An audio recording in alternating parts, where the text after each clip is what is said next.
What's up, guys? Welcome to today's video. Hope you guys are all having a great start to April. Today's video is going to be not only a recap on my monthly profits for my Airbnb, which I do every single month, but I wanted to tie in all of my cash flowing properties.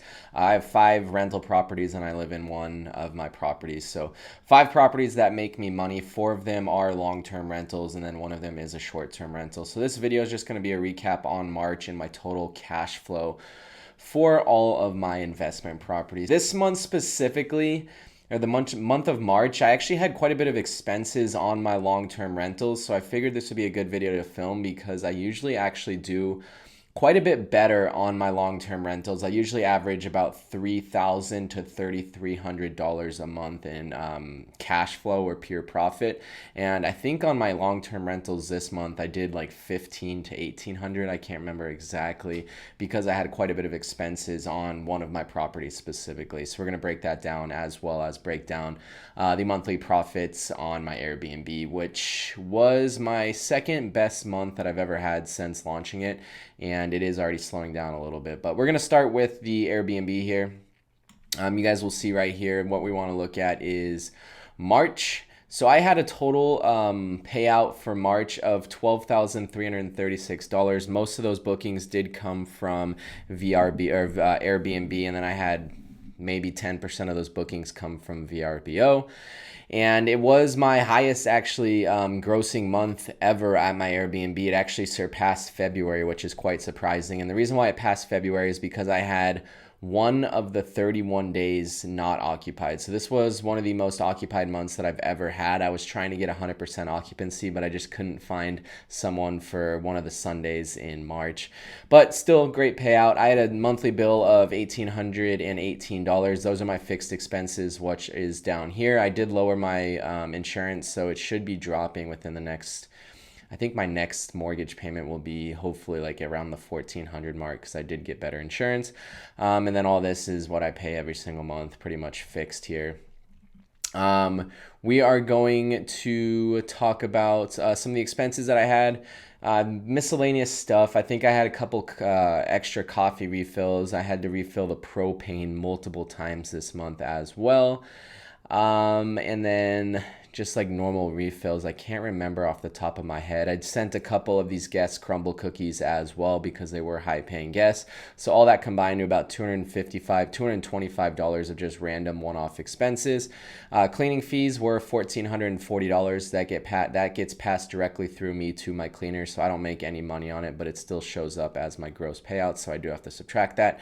My electric bill, still obnoxious, $472 because I have a heated pool. Now that it's starting to actually warm up outside, the heat pump will be a lot less electricity, hopefully. So hopefully next month it'll be in the 300s. Water and trash bill, $110, pretty standard. My total expenses, $4,065. You subtract that from $12,336, makes my total profit $8,271, which is great. So far for this year, I've made $18,437 just off of one of my properties. That averages out to about $6,145 over the last 3 months. And if it's 6,000 times 12 months out of the year, if I were to do this every single month average, it would be about 70 something thousand dollars, but it will slow down in the summertime. Very happy with how my Airbnb has been performing so far this year. It's really helping me get to my goal of $8,333 a month in passive income. Because then if you add up all my rental properties here, I do surpass that $8,300 for the month of March, which you guys will see right here. My total cash flow and profit for just my rental properties, pretty much just my rental payments and then my Airbnb, I profited $9,998, so almost $10,000 this month in just like pretty much passive income. I do have to do messages. I do have to deal with a couple text messages between tenants, schedule like landscaping, small stuff like that. But for the most part, this is pretty passive, and it's exciting to be able to say I generated that from scratch at 25 years old was when I bought my first rental property. I'm 29 now. So it's cool cool to like slowly see this kind of increase every single year. And I thought when I first started my investing journey at 25, $8,333 a month, or $100,000 a year in passive income, I would be happy with, but I'm not even close now. My next goal is to get up to $20,000 a month passive income, and I hope I'll start to pull back and relax a little bit at that point, but you got to enjoy the journey as well. So my first property, student rental, I get a gross rent of $2,090. Now the good thing with long-term rentals, it's pretty standard, like in terms of your expenses and stuff. You're not gonna have, like, you don't pay the electric bill, you don't pay the trash bill. Sometimes you pay the water bill. In this case, I pay the water for my students because it's a little bit easier for me to just take that on rather than split it between 4 of them. So my total expenses with my mortgage in this property is $981, and my total cash flow on this one this month was $1,109. There was no problems with this property this month. This is pretty much standard cash flow for this one property. It's usually always over $1,000 a month. This one was the one that was a problem for me. You guys will see here I was actually negative on the monthly cash flow for this month, but this is actually one of my favorite properties and one of my favorite tenants. They are great tenants, long-term tenants. They pay on time every single month, and they pay $1,895. Now my expenses actually were more this month because there was a leak in the gas line, and I'm not a big fan of gas. They're the only appliance at this specific property that was left on gas at this point was the water heater, and there was multiple leaks in the gas line. So it was actually cheaper for me to just replace the like almost brand new gas water heater with an electric water heater and just cap the gas line off, so then there's no longer gas going to the property. It's capped off at the meter, and that cost me $600 in labor, and then like $500 in material. And then I also had a clogged toilet or a toilet leak, which was debatable on if this was a tenant's fault. There was like a plastic bag found in the drain and then a bunch of hair. But since they've been such good tenants to me, I actually ate up the bill, and I just told them, hey, by the way, this was kind of tenant neglect, but you guys have been awesome. I'm going to pay for the bill. So it was an additional, I think it was like an additional $300 because I had to get a new toilet, and then I had to unclog the actual drainer. I didn't go over there. I paid my handyman and then the labor and all that. So it was actually negative $477, but most months this property will get me about $900 a month in cash flow. So this was a kind of a big swing for me. It was about a $1,600 swing. So normally, if my Airbnb performs, I would definitely be above $10,000. My third long-term rental, one of my favorite properties here in Gilbert, cash flowed $855 on this one.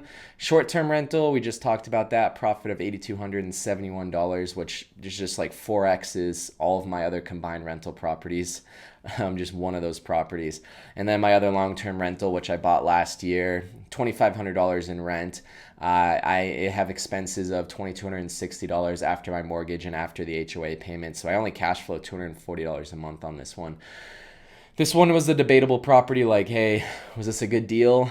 In hindsight, no. I bought it at the peak of the market. I bought it at a 5.25% interest rate as well. So could I have done better?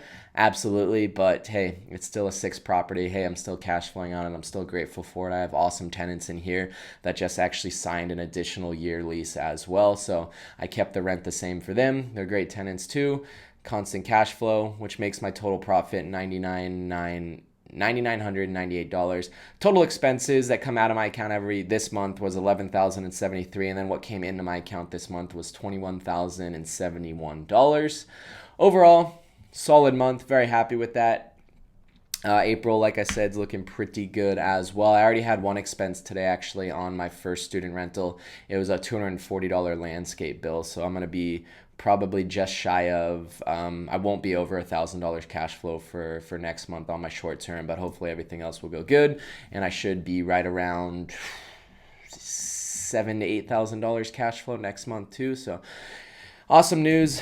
That's it, guys. Thank you guys so much for watching. I actually submitted 2 offers for my clients, my buyers, 2 different buyers actually, today. It's Saturday, and we just accepted an offer for one of my clients' listings, which is great news for all my clients. If you guys are looking to build a investment portfolio like myself, build your net worth in real estate, get cash flow every single month, and you guys are looking in Arizona, I'd love to represent you guys either on the buy or the sell side. If you guys are looking to list your property, take some profits home, move here, just look for your dream home, whatever it may be. I am active every single day in the real estate market, so I am very familiar with everything, what goes on, current prices, and I can find you guys a good deal. So I'll see you guys soon. Thanks for watching. Drop a like, follow me on TikTok, follow me on Instagram. If you guys ever have any questions or want to get a hold of me, Instagram is the best way to do it. If not, you guys can email me. My email's down below.